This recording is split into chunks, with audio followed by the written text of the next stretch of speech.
Uruchiomano. Eze-Ana Ugochi tubelu oraifite. The new living house of Eze-Ana Ugochi tubelu oraifite. Tata bụ December 31st, 2021. N'ezie anya, ịfụ na anyị na-anọ na nkwadobe gbasara ihe anyị ga-eme dedication tomorrow. Ihe a bụ the new obi.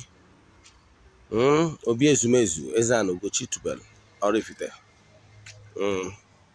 I ga-eme dedication ya tomorrow. Ebe a bụ the proposed Angels Field. Ebe a ga-ewube the new altar tomorrow. Ebe a ị ga-afụ that block.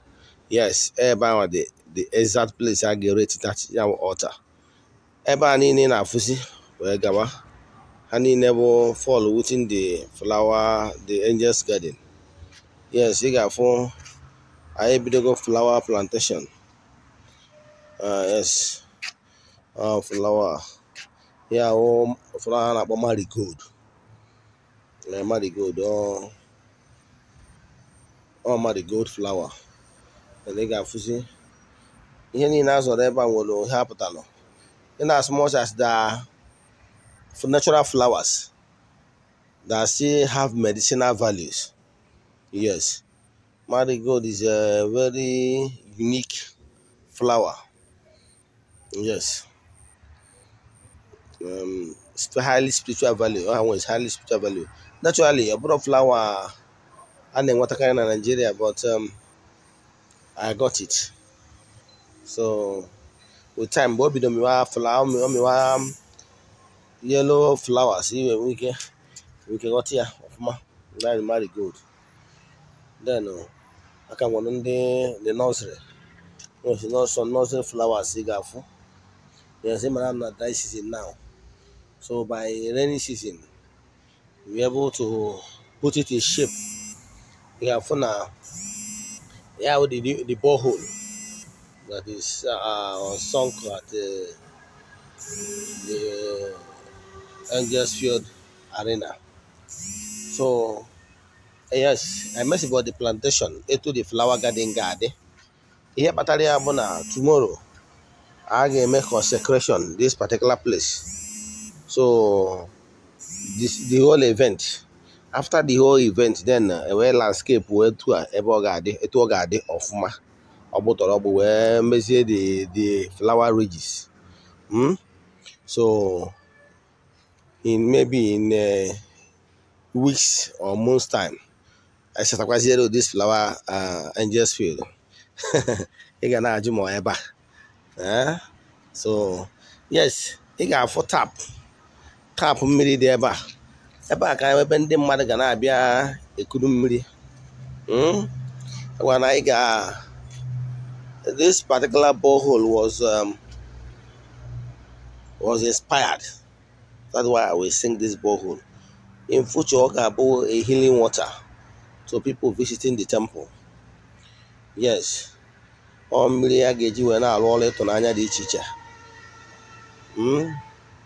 Ndị kpọrọ m ọrụ chọrọ ka ọ dị n'ọfụ. Ka bụ tap ebe ndị mmadụ nwere ike ịgbara mmiri dị iche iche. Ma mmiri a ga-eji wee sọ ụtụ. So ihe ndị a niile dị ebe a, livsa dị ebe a, ka ọ bụ na nwere ihe ọ na-alụ. So ị ga-afụ ya. Or the garden. But MSC dedication, I can we can if it does the water was the entire garden. So here, a particular spot, the altar. Yeah, they got fear. Yes, that's about enough. Yes. So tomorrow, over MSC here, I rated the altar. It all got it. Eben the Madaganabia, na yo, body teacher. Now had to cook a capri me henine. Obuna when completed. Ndị mmadụ ga-esi ebe dị iche iche bịa na ya bụ temple na ya bụ altar wee yọọ ayịyọ dị iche iche n'aha Chukwu okike nke pụrụ ime ihe niile mgbe ha bịa na mmezu. Ị nwere ike ime na ya bụ altar drop ya petition or your prayer request. Then ọ bụrụ iwu na ị ga-afụ Eze-Ana Ugochi tubelu ịbịara ya bụ altar drop ya petition yọọ ayịyọ then naba ụbọchị eji abọn the petition and prayer request a na-abọnụzi a na-ekwubi okwu n'aha Chukwu Okike nke pụrụ ime ihe niile. There will be massive testimonies. Nke a bụ ya bụ obi anyị na-ekwu maka ya. Ya bụ obi alụsighị ya. Yes, mma akọwa ọtụtụ ihe gbasara obi tata. Then echizi a ga-eme dedication, a ga-consecrate ya bụ obi. Mma explain kwa ọtụtụ ihe. Yes, dịka nsi wee kwu na ya bụ echi ya nwa na mmemme consecration and erect that altar ka anyị eme echi. N'ezie anyị ga-afụ na efi na-abụ anọrugo, efi na-abụ a ga-egbucha na-abụ echi. Ndị mmadụ ga-abịa rie ṅụọ, ọ bụkwa na ebe ọ bụla ị nọ anywhere around Anambra ya invited. A ga-esi ụdị nri dị iche iche. Ndị na-emekwa suya ga na-emekwa.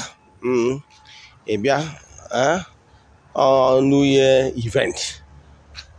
What a good thing na anyị na-abanye n'aha ọfụ were mmemme ịchụ aja alignment with ezumezu wee na-ebido ya bụ arọ. Ihe a bụ naturally obi ọdịnala Igbo. O nwere emesịa nka ya akọwa ihe gbasara obi in details ka ị mata the importance of obi n'ọdịnala Igbo. Mana ka m bidogoro ụfọdụ ihe ndị dị mkpa n'ụbọchị taa. Onye ma akọwa tata, ụbọchị ndị ọzọ ị ga-anụwazi in details. Ụbọchị m menye lecture on importance of obi n'ọdịnala Igbo. Ihe anyị na-afụ kịta bụ like a monument. Ihe na-afụ my ancestral history. Enyi obi, my late father, enyi obi nwa Enwena nwa efo. Enwena bụ nwa efo. Nwa efo bụ nwa Ejefo Ishi, ya bụ a ga-akpọdebe. Then anyị akpọdebe ya bụ Ejefo Ishi bụ nwa Eze-Ana. Eze-Ana bụ nwa Ikeli. This is my ancestral history to the 5th generation.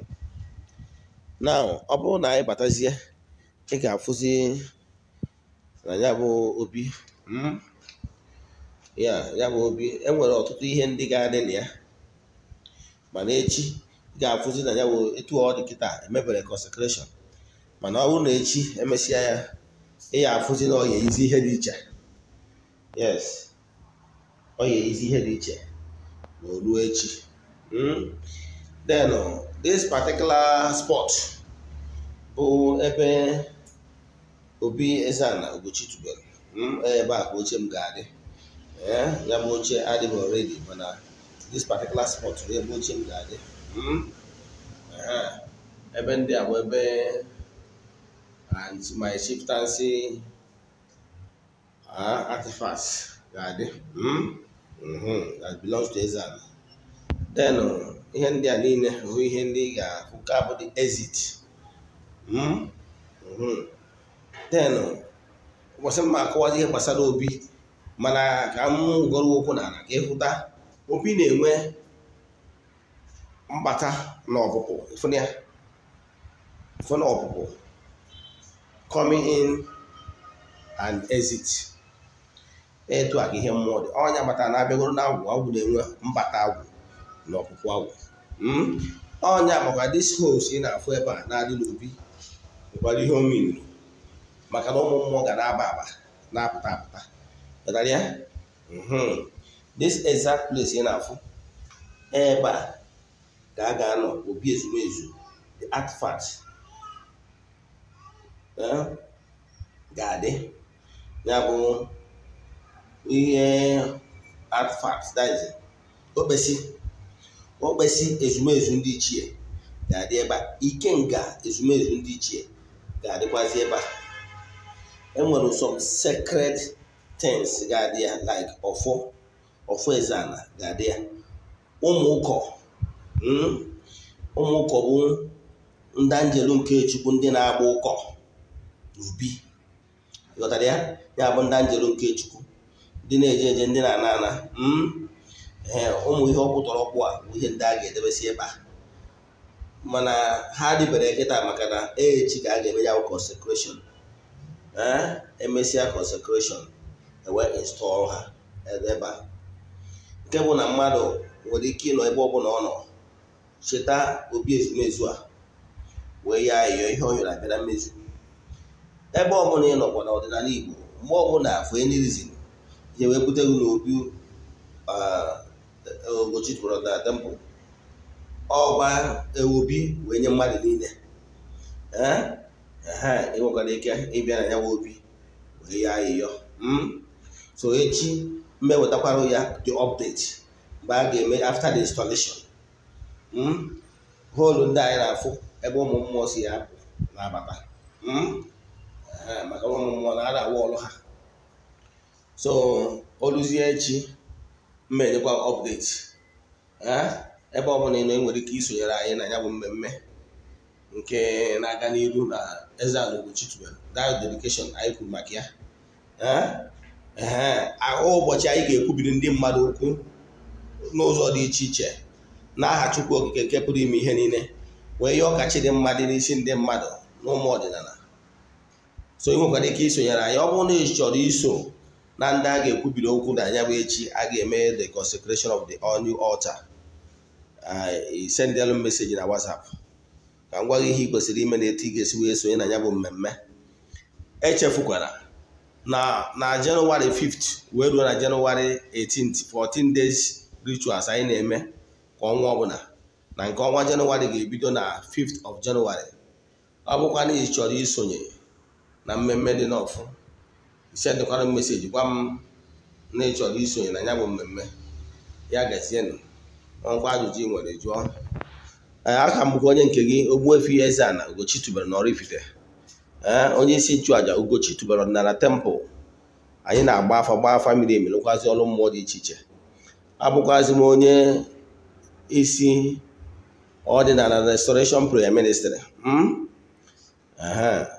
nke a ga-ewube echi. A ga-ewube ya bụ altar tomorrow 1st December 2022. Enwere mmemme dị iche iche a ga-eme n'ụbọchị anya bụ echi. Ka anyị ga-erere izukwa the New Year message of 2022 dịka anyị si wee mee n'ahọ gara aga. Anyị rere izi message of 2021 and ihe niile anyị kwuru na ya bụ message 2021 abịago na mmezu. So ọ ihe ị kwesịrị ịma n'ihe ga-eme na update. So nwa ajụjụ ị chọrọ ịjụ n'ihe a nkọwa taa maọbụ ihe nkọwagoro gboo n'ọdịnala Igbo, send ya message aga m enyere gị aka 08057837672.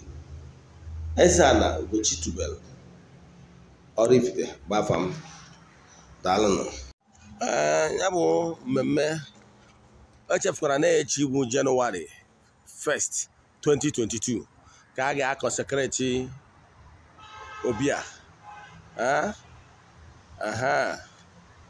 Wee gọzikwa the erection and the consecration of the new altar, and the consecration of the borehole. All these three activities will take place tomorrow, 1st January 2022. 1st January 2022 bụ the date of these three events. Ebe ọ bụla ị nọ, ị nwere ike isonyere anyị. Ọ bụrụ na for any reason na ị ga-abịanwu ya n'onwe physically, ị nwekwara ike isonyere anyị na mmụọ, ọrụ mmụọ ka anyị na-alụ. Just n'ebe ọ bụla ị nọ, gụọ ọfọ gwachi gị na ị chọrọ ka iso keta oke na ọfọ na aja a ga-achụ. Efi na awa ga-ewugo down na aja a ga-achụ echi. Ị na-ekwuzi anya ị ga-afụkwazị oke ebunu a. Ebunu a go down tomorrow. O se n'ife a na-eme. Ebunu a will go down. Efi na awa will go down tomorrow. Then plus ọkụkọ. Ya gazienụ ọfọ.